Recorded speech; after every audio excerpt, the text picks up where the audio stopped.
안녕하세요. 전 혼자서 아이를 키우고 있는 40대 여성입니다. 저도 제 처지가 이렇다 보니 여기에 올라오는 이야기를 들으며 사연의 주인공이 하는 복수에 속 시원해하고 감동적인 일에 눈물을 지으며 애청하고 있어요. 저에게도 복수와 감동 두 가지를 모두 포함하는 사연이 있어 조금 마음의 정리가 된 지금 여러분들께 전해드리고 싶어서 나왔고요. 제가 주체가 되어서 한 복수와 감동 스토리는 아니지만요. 그럼 저에게 어떤 사연을 가지고 있는지 한번 들어봐 주세요. 전 남편과 평범한 연애 끝에 결혼을 했습니다. 누구나 그렇듯 저에게도 남편과 결혼을 해야겠다고 마음을 먹게 된 모습이 있었어요. 오랜 기간 만남을 이어오던 남편이 언제 어디서 어떤 상황에서든 신중한 모습을 보여주었고 그 모습을 보며 믿음직스럽다는 생각이 들어 결혼을 결심하게 되었죠. 그런데 제가 남편과 연애를 하는 4년 내내 속아왔던 거였습니다. 그걸 신혼여행을 가게 되어서 알게 된 거죠. 그것도 행복한 결혼식을 마치고 도착한 신혼여행지에서 맞게 된 떨리는 신혼 첫날 밤이 되어서 말이에요. 저녁 식사를 마치고 로맨틱한 분위기를 만들려고 준비를 하고 있었는데 호텔 인포메이션에 다녀온다고 한 남편이 한참을 기다려도 오지 않는 겁니다. 처음 와보는 여행지에 그것도 외국이다 보니 무슨 일이 생겼나 싶어 걱정이 될 수밖에 없었어요. 남편을 찾아보려고 엘리베이터를 타는 곳으로 가는데 복도 중간 비상계단 쪽에서 남편의 목소리가 들려왔습니다. 막 무엇인가 혼잣말을 중얼거리고 있더라고요. 전 깜짝 이벤트라도 준비하는 건가 싶어서 계단 쪽으로 귀를 가져다 댔어요. 왜 이렇게 안 받는 거야? 내가 분명히 시차 시간도 알려줬는데 이러면 나보고 뭘 어쩌라고? 남편이 하려는 이벤트에 문제가 생긴 줄 알았습니다. 자신의 계획대로 일이 풀리지 않는지 속을 태우는 남편의 모습이 고맙기도 하고 귀엽기도 하고 또 안쓰럽기도 했죠. 계획한 대로 일이 풀렸다면 좋았겠지만 굳이 잘못된 일에 마음 쓰고 시간 버리는 게 더 아깝게 느껴졌어요. 남편에게 괜찮다는 말을 하고 이제 그만 방으로 가자고 말을 하려고 다가서려는 순간 그때 막 남편이 통화를 건 사람과 전화 연결이 되었죠. 그리고 곧바로 남편의 입에서 나오는 단어를 듣고 전 지금까지 제가 남편에게 속아왔다는 걸 알게 되었습니다. 남편의 첫 마디는 제 시어머니를 부르는 엄마였죠. 엄마, 왜 전화를 이제 받아? 내가 저녁부터는 휴대폰에서 손대지 말라고 했잖아. 시간이 얼마나 지났는지 알아? 밖에 너무 오래 나와 있어서 길게 통화할 수는 없겠고 우선 오늘 도착해서 점심은 엄마가 말한 대로 무슨 K존인가 먹었어. 그리고 승현이가 피곤하다고 해서 바닷가 좀 둘러보고 호텔에서 쉬다가 저녁도 엄마가 말한 곳에서 먹었고. 승현이도 좋아하는 것 같아. 근데 이제부터 어떻게 해? 아니, 난 아직 안 씻었어. 승현이는 씻는다고 했고. 여기에 호텔 가운이 있어. 그거 입고 나가면 돼? 그리고 불은 씻기 전에 꺼야 하는 거야? 아니면 씻고 나오면서 꺼? 남편이 글쎄 첫날 밤을 어떻게 보내야 하는지를 시어머니께 여쭤보고 있더라고요. 이곳에는 차마 적을 수 없지만 부부관계에 있어서 지극히 사적인 이야기까지 하는 걸 보니 연애 4년 동안 남편과 어머님께서 어떻게 해왔는지 알 것 같았습니다. 제가 남편과 결혼을 결심하게 되었던 신중함이 사실은 모든 걸 시어머니에게 묻고 확인받기 위해 필요한 대기 시연기였던 걸 알게 된 거죠. 어쩐지 아침, 저녁, 휴일, 주말할 것 없이 회사에서 너무 많이 남편에게 전화한다 싶었는데 그게 사실은 전부 시어머니에게 의사결정을 묻기 위한 통화였던 거예요. 전 그런지도 모르고 제 주변 사람들에게 저희 남편 없이는 회사 일이 돌아가지 않는다며 자랑을 늘어놓았는데 말이죠. 지금까지 무려 4년 동안이나 남편이 저를 속였던 거였습니다. 화가 났던 저는 방으로 들어가 문을 걸어 잠그고 분위기를 잡으려 준비했던 와인을 병채에 마시게 되었죠. 남편과 다툼이 벌어지면 그대로 밖으로 나가버리려 옷도 갈아입었습니다. 이후 시어머니에게 첫날 밤에 대한 모든 지시를 다 전달받았는지 남편이 방으로 들어오려고 했죠. 문이 열리지 않자 문을 두들기며 절 부르는 남편에게 문 반대편에서 사시대로 말하라며 묻게 되었어요. 당신 지금까지 뭐하고 있었어? 뭐긴 밑에 인포메이션에 내일 일정이 필요한 거 묻고 왔지. 시간이 좀 걸려서 그래? 내가 내려가니까 단체 관광객들이 버스에 내려서 체크인한다고 정신이 없더라고. 그래서 좀 늦었어. 미안해. 여기 호텔은 인포가 비상계단에도 설치되어 있어? 그리고 난 단체 관광객이라고는 코빼기도 못 봤는데. 왜? 이런 상황은 어머니께서 안 알려주셨어? 거짓말이 바로 튀어나오네? 어? 그게... 내가 문 열어줄 건데 방에 들어와서 내가 하는 말에 또다시 날 속이고 거짓말하면 나 짐 가지고 여기 나갈 거야? 한국으로 들어가서도 이 거짓된 결혼생활 더 이어가야지 고민할 거고. 그러니까 내가 묻는 말에 솔직하게 말해. 그렇게 문을 열어줬고 제 눈을 쳐다보지 못하는 남편의 의자에 앉혀 어디서부터 어디까지 어머니께 물어가며 저와 만남을 가져왔는지 물어보게 되었습니다. 첫날 밤 일까지 물어봤으니 그 정도가 심할 거라는 건 어느 정도 예상을 하고 있었지만 제 생각보다 더 심하더라고요. 입는 옷과 데이트 코스는 물론이고 결혼을 해야 할지 말아야 할지 물어보고 저에게 사랑한다고 보내는 문자 메시지까지 확인을 받았다고 했죠. 그러니까 저와 남편만이 알고 추적해야 할 모든 상황을 어머니께서도 알고 계셨고 하나하나 직접 남편에게 자신의 생각대로 하라고 지시를 하고 있었던 겁니다. 어떻게 보면 전 로봇과 연애를 하고 결혼을 했던 거죠. 어머니가 연애를 했다는 말이 더 맞는 말일지도 모르고요. 사기 결혼이다 싶더라고요. 남편은 절 사랑하는 마음만은 진실하다 했습니다. 저와 결혼해야 할지는 물어봤지만 그것도 저와 결혼을 하고 싶어서 자신이 먼저 어머님께 물어본 거라고 했죠. 그것도 말이라고 하는 남편을 보니 어이가 없었습니다. 어린 시절부터 모든 걸 어머님 의사결정에 따라 살아와 문제가 심각해 보였습니다.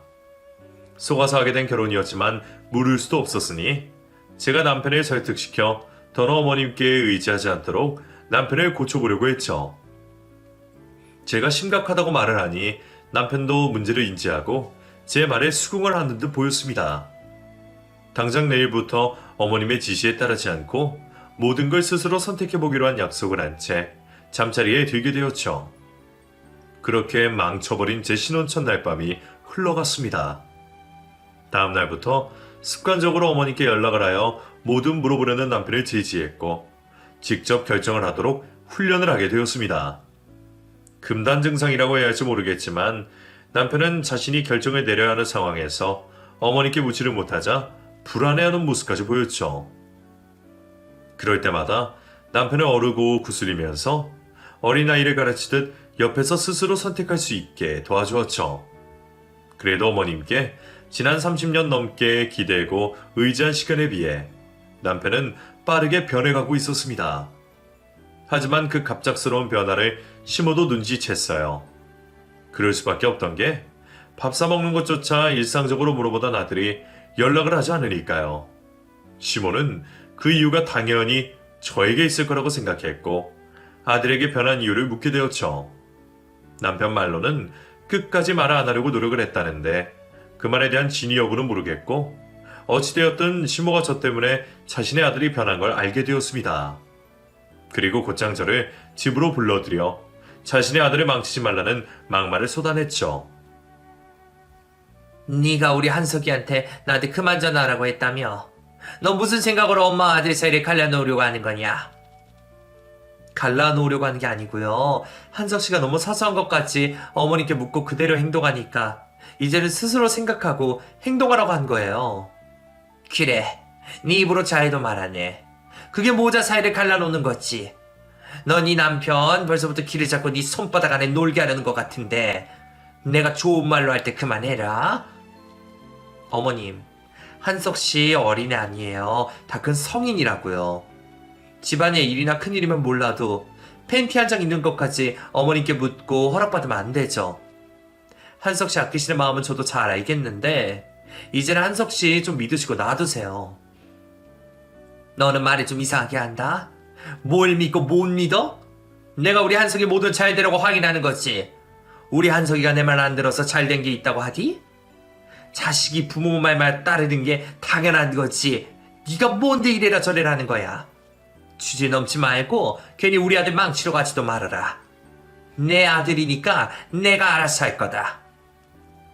저로서는 당최 납득이 되지 않는 말이었고 더 이상은 좋게 말이 나오지 않았습니다. 며느리로서의 선은 지켰지만 저도 제 불만에 대해서 전부 다 이야기했죠. 그러다 보니 서로 목소리가 격양될 수밖에 없었어요. 중간에 아버님께서 개입을 하셔서 시모에게 화를 내고 그만하라는 말로 인해 얼렁뚱땅 이야기가 마무리되었지만 그날 이후 전 시모에게 단단히 찍혀버렸습니다. 시집살이와 차별 대우가 시작된 거죠. 일부러 저에게 골탕을 먹이려고 작정한 시모의 행동들은 전부 다 참을 수 있었습니다. 아버님 눈치가 보여 저희 집으로 막무가내로 밀고 들어와 별의별 일을 다 시켜도 일부러 약을 올리려 눈 하나 깜짝하지 않고 시키는 일을 다 했어요. 헛걸음과 헛수고를 만들어도 항상 웃는 얼굴로 아무렇지 않은 척하며 저도 맞대응을 했죠. 남편에게 고깃국을 주고 저에게는 맹물을 탄 국물만 주는 일을 허다했고 부피만 큰 빈 상자를 선물하는 건 차별대우에 들어가지 않았습니다. 정말 유치하고 치사한 일들이 많았지만 다 참을 수 있었죠. 문제는 남편 놈이었어요. 모든 상황을 알고 있으면서도 저에게 괜찮냐는 말 한마디 안 하는 남편 때문에 열이 받고 화를 내기 시작했죠. 그러면 또 마마보이인 남편은 그걸 또 자기 엄마에게 쪼르르 달려가 일러 바치고는 했어요. 저도 질 수는 없으니 시집살이를 당하더라도 또 남편에게 뭐라고 했고요. 그런 남편과 시모를 두고도 이혼을 하지 않던 건 딱 두 사람 때문이었습니다. 한 명은 제 분신과도 같은 아들이었고 한 분은 제 시아버님이었죠. 아들의 경우 다른 설명 없이도 이해가 되실 텐데 뜬금없이 등장한 시아버님 때문에 왜 그런지 많이들 궁금하실 거예요. 제 아들 민호가 태어나기 전부터 시아버님께서는 제게 유일하게 그 집안에서 힘이 되어주시는 분이었습니다. 남편과 시모와는 결이 다르신 분이셨죠. 처음 뵙고 인사를 드릴 때부터 아버님께서는 며느리 사랑은 시아버지라는 말에 맞게 저를 무척이나 아껴주시고 사랑해주시는 분이셨어요.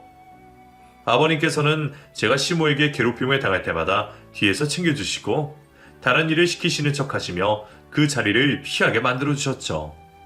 그뿐만이 아니라 시모가 너무 심하게 제게 뭐라고 할 때는 시모 앞을 가로막으시고 화를 내시기도 하셨습니다.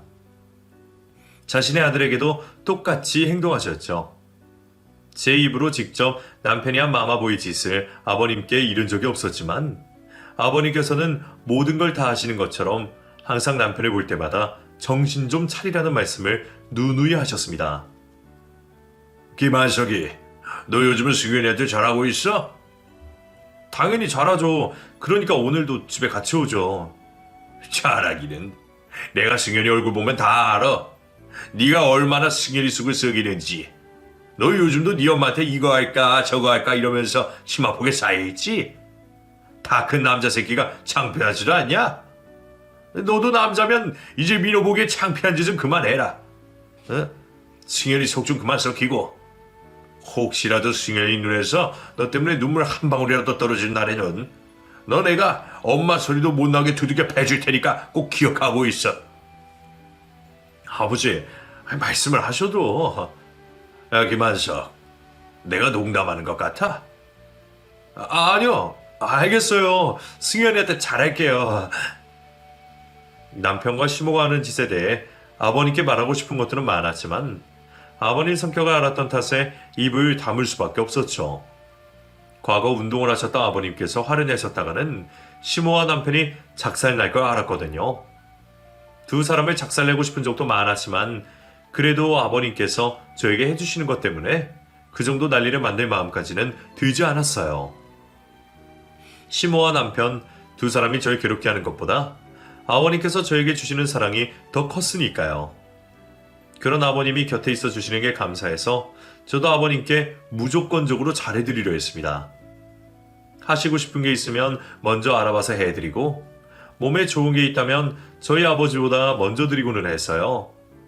저희 부모님께는 죄송한 말이지만 저에게는 제 아들과 똑같이 소중한 사람 1순위였죠. 얼굴을 보면 서로 웃을 일밖에 없다 보니 당연히 사이가 좋을 수밖에 없었고 종종 데이트도 즐길 만큼 아버님과 가깝게 지냈습니다. 밖에 다닐 때면 다정한 부녀 사이로 오해를 받을 만큼 친부녀 같은 관계였죠. 그런 아버님과 그날도 데이트를 즐기고 있었어요. 한겨울이었지만 좋아하시던 팥빙수 집에서 재미있는 시간을 보내고 나왔는데 몇 걸음 되지 않아 아버님께서 갑자기 쓰러지셨습니다. 급히 119를 불렀지만 하필 퇴근 시간으로 길이 막혀 사고 현장에 도착을 하는 것도 병원으로 이송하는 것도 늦어질 수밖에 없었죠. 기존 소요되는 시간보다 늦게 도착한 병원에서는 아버님께 뇌출혈 발생했다고 말해왔습니다. 뇌출혈 위치와 모양이 좋지 않다며 바로 수술을 들어가야 한다 했죠. 수술을 마치신 아버님께서는 다행히 생명에는 이상이 없으셨지만 의식이 돌아오지 않으셨습니다. 그리고 의식을 회복하시고 깨어나신다고 해도 몸 우편에 마비 증상이 계속될 수 있다고 했죠.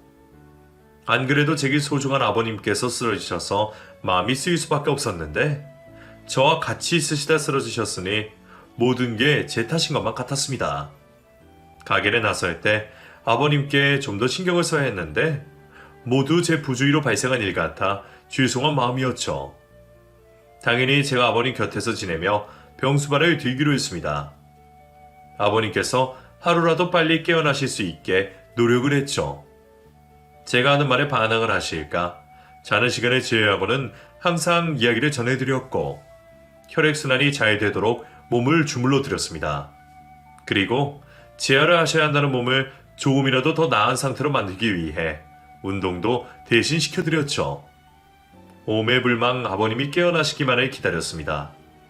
그렇게 제가 쓰러지신 아버님을 간병하고 있을 때 시모와 남편은 주말이면 풍경이 좋은 곳들을 둘러보고 다니며 마음 편히 살고 있었어요. 저 혼자 아버님을 간병하는 것을 가지고는 불만이 없었지만 이 집안의 기둥이셨던 아버님이 쓰러지신 상황에 마음 편히 놀러 다니는 두 사람의 모습이 보기 좋을 리가 없었죠. 정신 좀 차리라고 대놓고 시모와 남편에게 말을 했습니다. 어머님, 지금 정신이 있으신 거예요? 아버님께서 아직까지 의식 없이 병상에 계시는데 놀러 다니실 생각이 드세요? 당신도 자식이라면 어떻게 이럴 수가 있어? 물상 짓고 있으라는 게 아니라 적어도 아버님 걱정하는 티는 내야지. 이 시국에 눈꽃 보러 다니는 게 말이나 돼? 그럼 우리가 집구석에만 처박혀 있을까? 그래서 우울증이라도 걸리라고? 네가 나중에 네 시아버지 병수발 못 들겠다고 하면 그땐 우리가 해야 할 것 아니야. 근데 우리도 우울증에 걸려 있으면 그땐 네 시아버지 누가 챙기는데? 맨날 놀러 다니는 것도 아니고 일주일 중에 겨우 주말 이틀만 다니는 걸 가지고 뭐라고 하니? 너 나랑 내 남편 앞에서 큰 소리 치르고 먼저 수발 들겠다고 나선 거야? 네가 우리를 못된 사람으로 몰아서 하는 말인데 이 사람 쓰러진 거 너 때문에 벌어진 거 아니야? 네가 네 시아버지 고려받은 걸 알면 알아서 조심을 했어야지. 나도 이 사람 다시 일어날 거 알아서 네 탓을 아직은 하지 않고 있는데 혹시나 이 사람 잘못되거나 평생 장애를 살아야 되면 그땐 나도 작정하고 네 탓을 할 거다. 그렇게만 알고 있어. 그 말다툼을 계기로 저와 시모 사이는 점점 나빠지기 시작했습니다. 그러다 보니 궁금해지던 게 있었죠. 과연 시모가 남편에게 저를 어떻게 욕할지 궁금했어요. 또 남편은 어떤 식으로 반응을 하는지도 알고 싶었고요. 아버님 간병을 마치고 돌아간 집에서 잠들어 있는 남편 몰래 휴대폰을 열어 확인해 보았죠. 그런데 생각도 못한 상황을 확인하게 되었습니다. 남편이 바람을 피고 있었어요. 그것도 시모가 소개시켜준 여자와 말이죠. 살다 유부남인 아들에게 여자를 소개시켜준 어머니 이야기는 처음 들어봤습니다. 그 말도 안 되는 상황이 저에게 벌어지고 있었죠. 당연히 화가 났지만 이혼을 하더라도 제가 유리하려면 증거가 있어야 할 것 같았습니다. 우선 보고 있던 남편 휴대폰 문자 내역과 SNS 메시지 내용을 전부 다 동영상 촬영을 하여 증거로 남겼죠. 그리고 아버님 간병을 하며 틈틈이 남편 불륜의 증거를 모아갔습니다. 정말 너무나 답답한 상황이었어요. 친정 식구들, 친구들에게 창피하여 말을 꺼낼 수가 없었죠. 넋두리 할 곳이라고는 의식 없이 잠들어 계신 아버님밖에 없었습니다. 너무 답답할 때면 아버님께 제 처지를 말하곤 했어요. 그런데 그 넋두리 같은 혼잣말을 남편과 시모 두 사람 중 누군가가 들었던 것 같아요. 아침에 일어났더니 모아왔던 남편의 불륜에 대한 증거들이 전부 지워져 있었죠. 그 증거 파일들을 복사해 넣어놓은 노트북도 사라졌고요. 누가 그런 건지는 안 봐도 뻔했습니다. 남편과 시모뿐이죠. 불륜을 입증할 증거도 사라졌으니 저도 대놓고 두 사람에 따져 묻기로 했습니다. 그런데 남편과 시모 두 사람 모두 어이없는 말을 늘어놓는 거예요. 사람이길 포기한 사람들처럼 있을 수도 없는 일을 가지고 저에게 누명을 씌웠습니다. 당신들이 그랬지. 내가 모은 증거를 없앤 거. 너 지금 무슨 소리 하는 거니? 그리고 당신? 이게 어디서 시어머니께 당신이라고 하고 있어? 나도 당신 아들처럼 마마보이의 불륜까지 저지른 놈과는 이혼하고 싶어. 아버님 깨어나시면 바로 이혼해 줄 테니 민호 양육권과 재산만 나한테 유리하게 줘. 이것 봐라. 이 앙큼한 일 이제서야 본색을 보이네. 야, 네가 맨몸으로 나가야지 어디서 우리 집 재산을 넘봐. 너 내가 네 시아버지가 있었던 일을 모를 것 같아? 그 이야기를 네 사돈들이 듣고도 가만히 계실까? 우리가 입 다물어 줄 테니 민호 걔만 데리고 떠나. 뭐? 당신이야말로 무슨 소리야. 나랑 아버님 사이에 무슨 일이 있었는데. 2년이 끝까지. 너 우리 남편이랑 그렇고 그런 사이지? 너 네 시아버지 곁에 딱 붙어서 있었던 이유도 네 시아버지 재산이 탐나서 그런 거 아니야. 지금도 이 사람이 일어나면 어떻게든 구워 삶아서 재산 가져오라고 하는 거 내가 모를 줄 알아? 뭐? 당신 제정신이야? 어떻게 입에도 담을 수 없는, 아니 생각해서도 안 되는 말을 아무렇지 않게 내뱉어. 누워 계신 아버님께 죄송하시도 않아? 어떻게 그런 말도 안 되는 말을 해?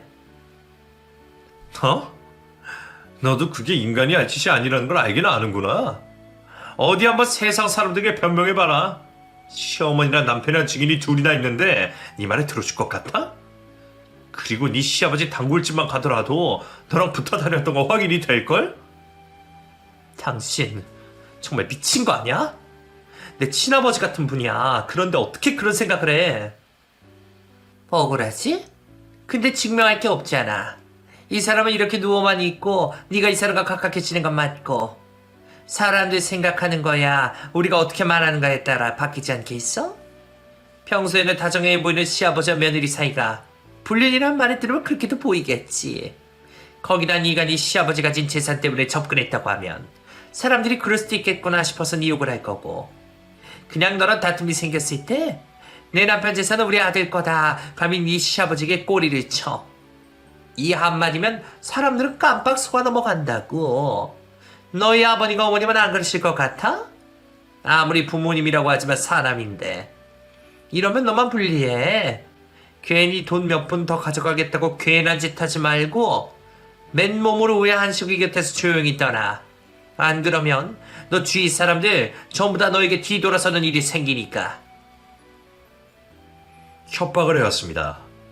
전 결백했지만 그 말도 안 되는 상황을 사람들은 의심할 수 있었어요. 진흙탕 싸움 되고 제 결백을 입증한다고 해도 결국 시모와 남편이 받게 될 피해는 저에 비해 너무 적었죠.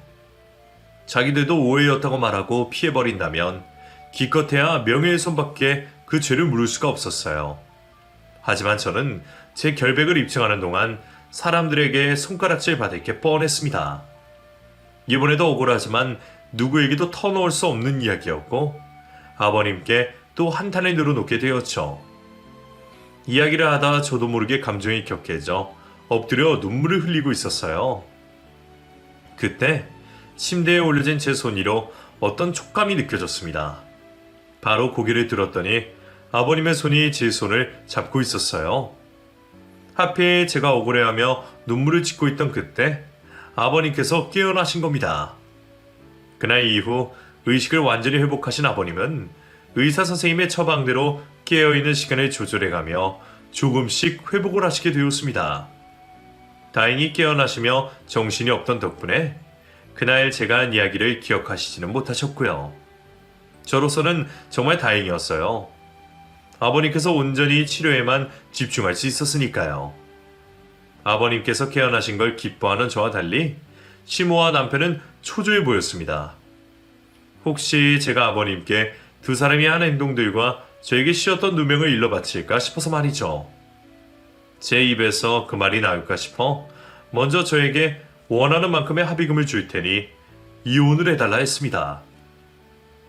다른 때였으면 당연히 두 사람의 제안을 거절하고 싸움닭처럼 굴었을 텐데 그때 저는 너무 지쳐 있었어요. 지긋지긋한 남편과 시모 두 사람과의 관계를 끝내고만 싶었죠. 그리고 아버님이 깨어서 하셨다는 걸로 마음의 짐에 들었던 탓에 온몸에 긴장이 풀려 있었고요. 저 역시 그 돈을 받은 걸로 하고 남편 그리고 시모와의 악연을 끝내기로 했습니다. 남편과의 결혼 생활을 마무리하기로 했었기에 아버님과 보낼 시간도 얼마 남지 않았었습니다. 완전히 회복을 하신 모습을 꼭 보고 싶었는데 그 순간에 함께하지 못하게 된 것이 아쉬웠어요. 그래서 얼마 남지 않은 시간은 최대한 아버님과 많은 시간을 보내기로 했죠. 제가 떠나기 전까지 조금이라도 더 이전과 같이 아버님을 회복시켜드리고 싶었거든요. 그렇게 아버님의 재활을 돕던 중에 아버님께서 시모와 남편을 병원으로 직접 부르셨습니다. 저와 남편이 이혼한다는 사실을 모르고 계셨던 아버님께 제 불편한 모습을 보이기 싫었던 저는 일이 생긴 척하며 자리를 떠나려고 했죠. 그런데 아버님께서는 온 가족들이 모인 자리에서 하실 말씀이 있으셨다고 하셨어요. 어쩔 수 없이 자리를 지킬 수밖에 없었고 남편과 시모와 함께 있는 불편한 자리를 가지게 되었습니다. 아버님께서는 온 가족이 병실에 모이자 저에게 서랍에 있는 종이를 꺼내오라고 하셨고 남편과 시모에게는 앞뒤 설명 없이 도장을 찍으라는 한마디 말씀만 하셨어요. 저를 포함해 남편과 시모 모두 아버님의 뜻을 알 수 없는 말씀에 어리둥절하고 있었죠.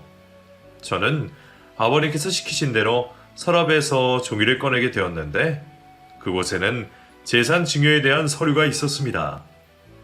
아버님께 서류를 건네드려야 해서 아주 잠깐 훑어볼 수밖에 없었지만 제 이름이 있다는 건 보았죠. 그때까지만 해도 쓰러지신 아버님께서 생전의 재산에 관해 정리를 하시는 걸로만 알았어요. 제 이름이 있다고 하나 곧 남편과 이혼을 한 후에는 이 집안 사람이 아니었기에 크게 관심을 가지지 않았죠. 제게 서류를 넘겨받은 아버님께서는 곧장 두 사람에게 그 서류를 들이미시면서 사전에 가져오라고 한 도장을 찍으라고 하셨어요.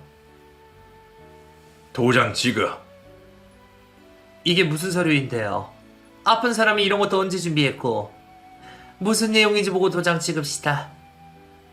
전 빨리 이 시간이 끝나기만을 기다리고 있었고 시모와 남편은 아버님께 받은 서류를 읽고 있었죠. 그런데 서류를 들고 있던 시모의 손이 부들부들 떨리기 시작하더니 갑자기 저를 찌르보았습니다. 딴 여자랑 바람난 지아들 놈과 이혼까지 해주는 마당에 왜 나를 찌르보나 싶더라고요. 저도 밀리지 않으려고 똑같이 시모를 누르보았죠. 그리고 곧바로 남편의 입에서 시모가 왜 저를 째려보는지 알게 되는 말이 흘러나왔습니다. 아버지, 여기 이름을 잘못 적으신 것 같은데요? 아무래도 수정하셔야 할 것 같아요. 중요받는 사람이 승현이로 되어 있어요. 승현이가 받을 돈이니 승현이 이름이 적혀있지. 나도 몸 아픈 내가 못 믿어서 몇 번이고 확인해봤다. 토시 하나 틀린 것 없으니 참말 말고 얼른 도장이나 찍어. 아버지, 저랑 엄마가 아버지 충격받으실 것 같아서 미처 말씀을 못 드렸는데 저랑 승현이 곧 갈라설 거예요. 다시 합칠 가능성도 없고요. 이런 거 작성하시면 최소한 엄마랑 상의나 하시고 작성하시지. 저희가 이런 상황 설명 못하고 덜컥 도장 찍었으면 어떡할 뻔했어요. 이 종이는 제가 파쇄할게요. 너 이 새끼, 내가 쓰러져서 몸이 좀 불편하다고 정신까지 놓은 줄 알아? 그 서류 내놔놔라. 아까 말했듯이 그 서류 네 이야기 듣는다고 문제될 건 없는 서류이니까 얼른 도장이나 찍어. 네? 도대체 무슨 말씀하시는 거예요? 방금 제가 한 말 이해를 못 하셨어요? 저 승현이랑 곧 이혼한다니까요? 곧 남남이 될 거라고요. 그런데 아버지께서 승현이에게 재산을 증여해 주세요. 그리고 저야 아버지 기대에 못 미치니까 못 믿어서 재산을 안 주신다고 하더라도 엄마가 살아계시잖아요. 우선순위를 따지고 보면 엄마가 받아야죠. 여보, 당신 아직 회복이 덜 되었나 봐. 여기서 더 말하면 혼란스럽기만 하고 몸에도 더 안 좋을 수 있으니 내가 의사 선생님 불러올게. 이 서류는 검사 받고 당신 정신이 맑을 때 그때 다시 이 서류 가지고 이야기합시다. 이것들이 정말 몸 아픈 사람한테 계속 두 번 말하게 할 거야? 두 사람 다 내 재산 받을 자격 없으니 우리 승현이에게 내가 주겠다고. 내가 두 사람이 승현이 쫓아내려고 작당 모의한 걸 몰랐을 것 같아? 한석이 너희 새끼 결혼해서 애까지 있는 놈이 아랫돌이 아무렇게 하고 다니고 자식 새끼 엇나가면 똑바로 가르쳐야 애미라는 게 외도를 하는데 부추겨? 이것들이 아주 우리 김씨 집안을 콩가루 집안으로 만들어 용을 쓰지? 나 절대 두 사람한테 내 돈 못 준다. 이 집안에서 제대로 된 사람이라고 할 수 있는 건 승현이밖에 없어. 내 자식 새끼 잘못 키운 값 겨우 이 푼돈 준다고 해서 갚을 수 있는 건 아니겠지만 이렇게 해서 승현이 사는데 손톱만큼이라도 도움이 되면 해야지. 아버님께서 그걸 어떻게 아시고... 언제부터 네가 하는 이야기가 들렸는지 나도 정확히 기억이 나지 않는다만 네가 울면서 저 두 사람에게 당한 일을 누워있는 내게 말했을 때부터는 또렷하게 기억이 난다. 그래서 그때 깨어났을 때부터 지금까지 네게 어떤 도움을 줄 수 있을지 생각해왔어. 그리고 어떻게든 빨리 이 병상을 들고 일어나야 내게 도움이 될 것 같아서 치알도 열심히 받았고, 수연이 네가 저 두 사람에게 받은 상처를 생각하면 두 사람에게 똑같이 내가 되감아주고 싶은데 몸도 이렇고 똑같이 할 방법이 없더구나.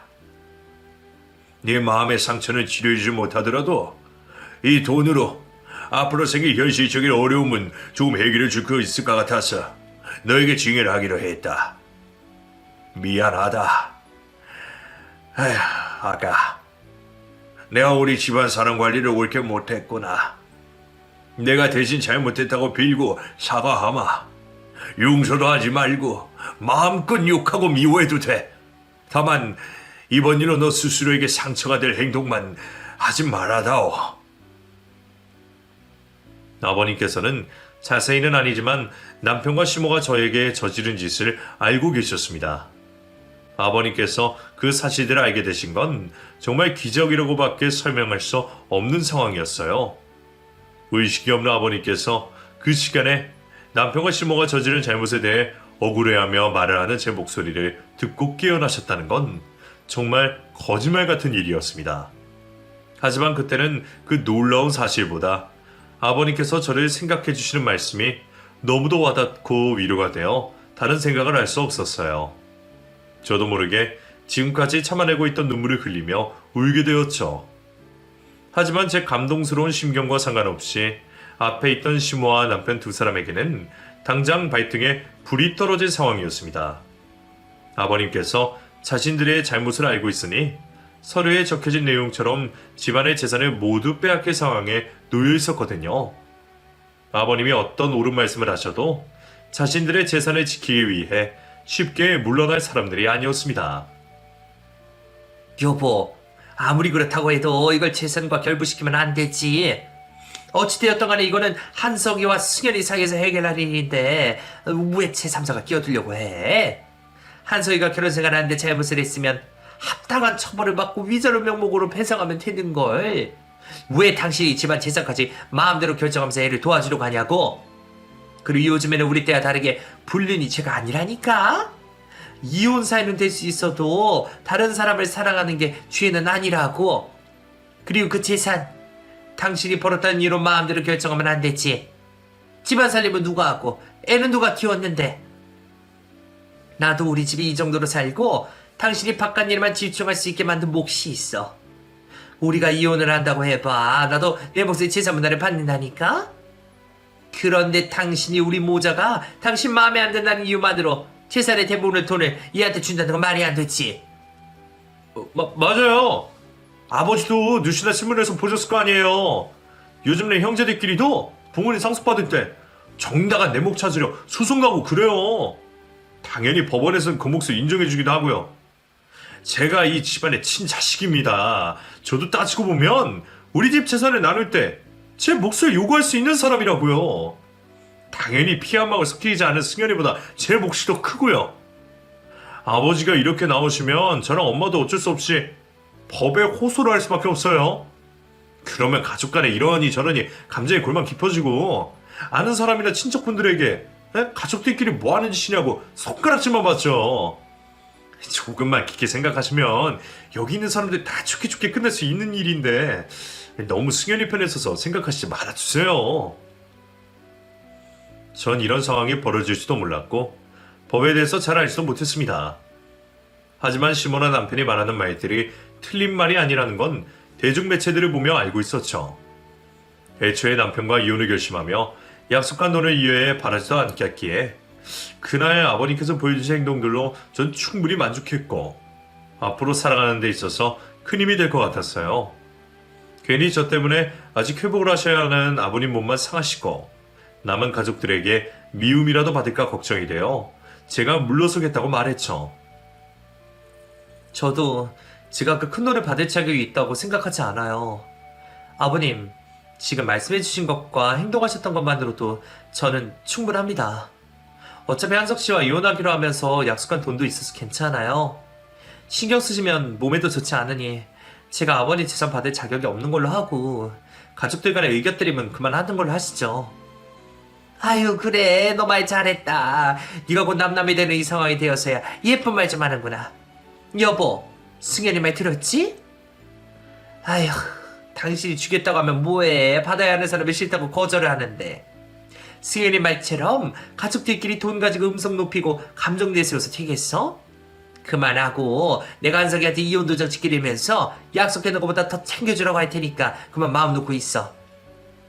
당신은 당신 몸이나 생각하면 될 것을 왜 새 출발한다고 신난 애까지 챙겨주려고 해? 제가 그 자리에 더 있어봤자 분란만 더 만드는 것 같아 자리를 떠나려고 하는데 아버님께서 생각지도 못한 말씀을 하셨습니다. 승현이가 지금 안 만든다고 해도 어떻게 해서든 내가 줄 거다. 그리고 두 사람이 자꾸 내 목, 네 목 짓거리는데 나도 다 방법이 있어.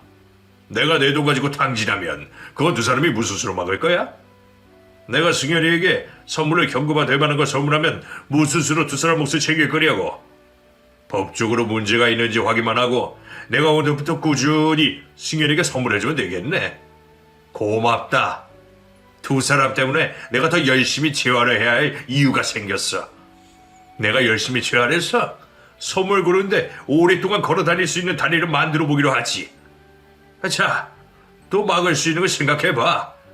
정 안 되면 내 재산 다 태워버리든 묻어버리든 대해서 두 사람에게 한 푼도 못 가게 만들 거니까. 기발한 생각 한번 해보라고.